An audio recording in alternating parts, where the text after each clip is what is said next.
Hey YouTube, it's Casual Brews, and I'm going to be giving you my Week 3 NFL roundup recap, if you will. Kind of talking about not all the games, but just some of what I thought were notable um, events that kind of happened throughout the course of the NFL weekend, and then the Monday night game as well. Um, yes, no, I think I didn't do a Thursday night recap. I was going to maybe, but in a Thursday night game, what was it? Those Panthers and was it Panthers Texans, right? Yeah, Panthers look pretty good. Honestly, Darnold has been serviceable, good defense. Um, yeah, they're a 3-0 team. They're right there in that division. Obviously, it'll be interesting to see if they can hang with the Bucks, who've obviously lost a game so far. But yeah, they look pretty good, and they made a trade as well, acquiring C.J. Henderson, the corner, give up their tight end Arnold for him. It's another good trade to shore up an already pretty solid defense. It's gonna be tough to score on them, and if Darnold, along with the run game, hopefully McCaffrey for them gets back sooner than later, and can build off. They can, build off of that defense, and yeah, they're a very similar team to Denver. They're like NFC Denver Broncos in a way, where it's good defense, solid run game, and just take care of the football, and hopefully your quarterback can just do enough. So yeah, they look good. What else do we have? We had the early slate of games. We had a crazy walk-off 66-yard field goal. Justin Tucker.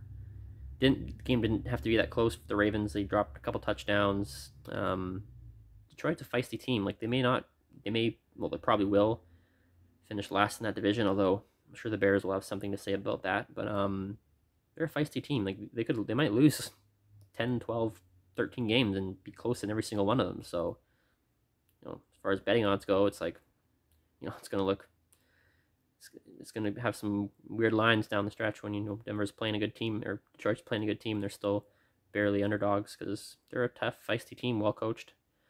What else we had? We got New Orleans beating the Patriots handedly. I called that one. Patriots were favored, I think, for some reason in that game, and I bet the Saints outright.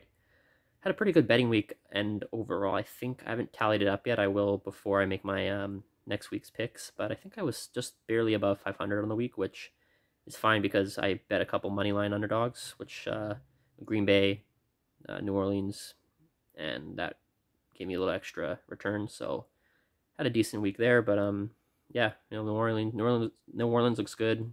Good defense, run game obviously is kind of a good formula for them, and Jameis is doing enough. He's got low yards, but he's thrown like, I don't know, 7-8 touchdowns or something already. So he's looked good. I knew he'd look good in that offense, good in that scheme. Receiving, I don't know if they have enough talent at receiver, but teams have won the Super Bowl without great receivers before, so I think they're right up there in the NFC. Yeah, obviously Seahawks game, I've touched on it in my previous video. Really bad loss. Defense looked terrible. The scheme in particular of the defense was terrible. The players weren't even the secondary wasn't even put in a position to succeed because they were playing 10 yards off of fast speed receivers who can make plays in space. So why would you give them even more space when they're already good in the limited space they get? So that was bizarre. Offense looked bad in the second half, but they only had the ball for like 6-7 minutes, so didn't really get much of a chance to string anything together there. Only good thing I can say is that it's early. The Seahawks started hot last year, fell off late, so if they can get this kind of slow start out of the way, maybe they reverse the script this year. I don't know. It's a tough division, tough conference in general. It's going to be, they probably can't afford to lose another game if they want to win the division at this point, the way that the Rams and even the Cardinals look. So it could be like a seventh seed squeak in if they somehow pull this season together. That's all I'm really going to say about them, honestly. Who they play? They play the Vikings. Vikings could be 3-0. They had a couple close losses to start the season. Kirk Cousins, I know the jury's still out, but he looks better than ever this year so far in their run game. Doesn't matter if it's Cook or Madison. I mean, Could just be Seattle's run defense is so bad they made Vikings backup running back look like Barry Sanders. But yeah, they might have the formula too. I don't think their defense is very good though. So again, Seattle moved the ball pretty easily in the first half, and then the second half they just didn't really have enough time to do so. So I think maybe Minnesota's defense could still be their downfall like it has been in the past. So I'll need to see them kind of do that against a good. They'll play obviously the NFC West this year, so I think they do. Yeah, they play the NFC West this year, obviously, so they'll get to play the Rams. They'll get to play, the 49ers, the Cardinals. Well, they already played the Cardinals, but yeah. So remains to be seen. We had the Bears get killed by the Browns. I called that one as well. Just terrible scheming. I mean, you can listen to part of my Take podcast and hear Big Cat's just depressed speech about how poorly, and I agree, poor schematics. Like, the team, I don't know, you gotta decide, do you want to go for it this year and play a more experienced quarterback in Dalton with all the holes you have on your roster?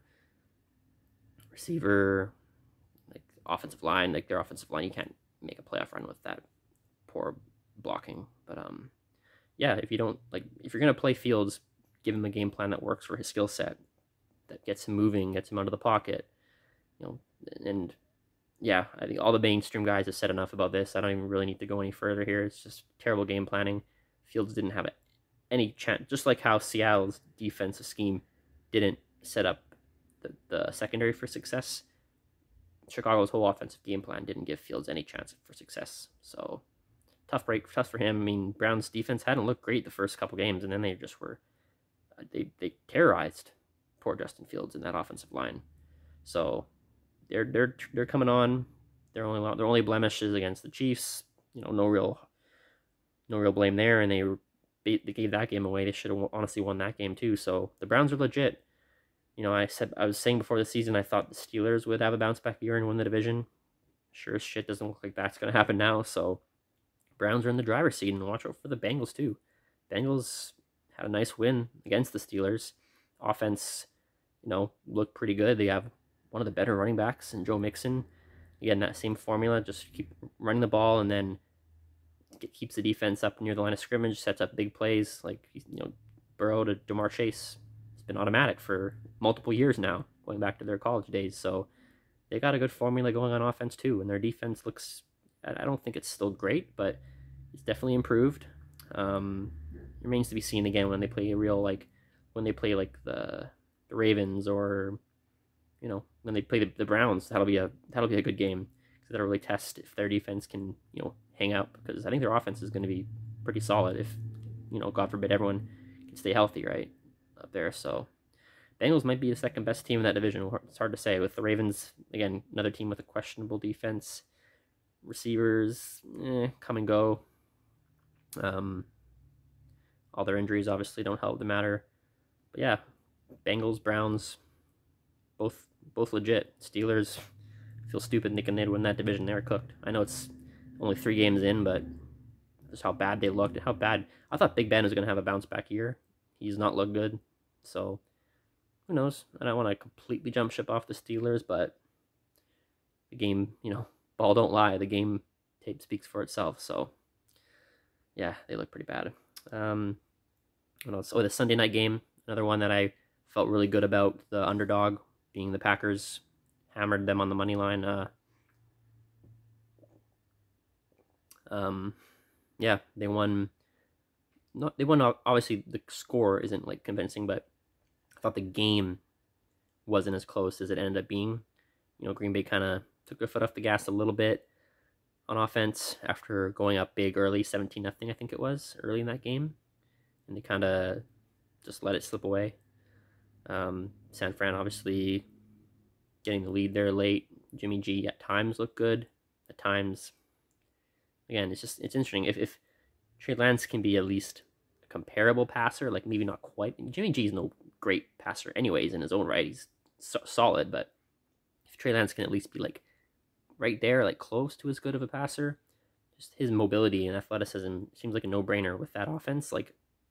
Go back to a Kaepernick, right? I mean, I'm not trying to compare Kaepernick and a rookie in Trey Lance, because in his brief kind of stint in the NFL, Kaepernick did some great things in that offense. You know, ran into a lightning in a bottle hot Ravens team, and they were one questionable missed call away from winning that Super Bowl. And then next year, you know, obviously running into the Legion of Boom and taking them down to the wire before they blew out the Broncos in the Super Bowl, right? So that 49ers scheme and, you know, team with, you know, with Kaepernick was really good, and Trey Lance, at least he's got the tools to be comparable, right? So it's interesting to see. Like, it's going to be hard to go away from Jimmy G if you're the 49ers, as long as you keep winning. You know, their only loss now has been a ridiculous game-winning drive by Aaron Rodgers, so their season still looks good. I do think they're still overrated. I do think overall they're the worst team in that division, which isn't saying much because the whole division's loaded. Everyone's probably going to have at least 10 wins. But I think defensively still they looked a lot like the Seahawks defense looked. Just terrible schemes, leaving guys wide open, playing soft zones, just letting guys run open. You know, and like, how do you let Davante Adams run that open on the game-winning drive? Like, make someone else beat you. You got to make someone else beat you, right? So yeah, schematically, defensively, they have some issues, I think. They can still rush the passer, obviously, so that can hide some of their blemishes maybe on the back end. But yeah, I think when the dust settles, maybe some questions down the line. Maybe we'll see Trey Lance. Who knows? It'll be hard as long as they keep winning to go away from, you know, their guy and Jimmy G. But yeah, it's going to be an interesting season if you're a Niners fan, because a lot could happen. I'll probably wrap it up with, well, I guess I could touch on the Raiders-Dolphins game. Not a great win if you're a Raiders fan. I mean, just scraping by a Dolphins team who got blown out last week. But, you know, they're resilient. I mean, it's in past years, the Raiders would have folded down 14-0, I think it was. They came back, won in overtime. Good for them. They still look solid. It'll be interesting to see when they play, you know, better teams consistently, how they look. But yeah, Derek Carr is probably right up there, top 2-3 at MVP right now. Again, it's early. Russell Wilson was like that last year, but you know, they look solid, obviously. Bills hammered the Washington football team. No real surprise there. I think Washington's still a young team with some holes in their roster, and the Bills were always a good team. They just had a weird blip kind of crappy game week 1 against the Steelers, but they're legit. They're going to be right up there in the AFC, and they flex their muscles again against Washington. Probably wrap up with Monday Nighter. Well, I won't say it was a good game because it was never really close, but it was good in a sense that Dallas just dominated. Like, I didn't expect Dallas to look that good. Maybe Philadelphia is just that bad. I mean, they beat a bad Atlanta team, you know, lost to a Niners team, which I keep saying is a bit overrated. And then Dallas just killed them. At times it literally looked like it was like a Alabama playing like a Mercer or something, like two lopsided college football teams out there. It looked so bad at times. Eagles had that one nice drive where I think it was like when they made it 14, when I think Dallas had 27 and Eagles got it to 14. They had that one nice drive with that crazy deep ball that Hurts threw. Just a prayer. I don't think he was even thinking that would be completed, but the guy came down with it over 2 defenders to get that drive going. And then, but other than that, like, Dallas just killed them. The game was never really close. Dallas was getting anything they wanted offensively. Had that questionable 4th down stop that where Dak looked like he reached the ball over, but I think the ref blew the whistle early, so that's why the call on the field was no touchdown. So when you review it, it's just too hard to tell. So you got to go with the call on the field either way, or else it could have been even worse. And then, 7 of the Eagles, like 21 points, they had the garbage time touchdown. Was the Dak in the end zone, fumble and touchdown, right? Like, the score was a blowout, but it still wasn't even that close. It could have been even worse. So Dallas made a statement with that game, especially defensively. Like, I think you knew all year Dallas was going to have a top offense, probably top 3 or 4 in the NFC. But their defense looked really good.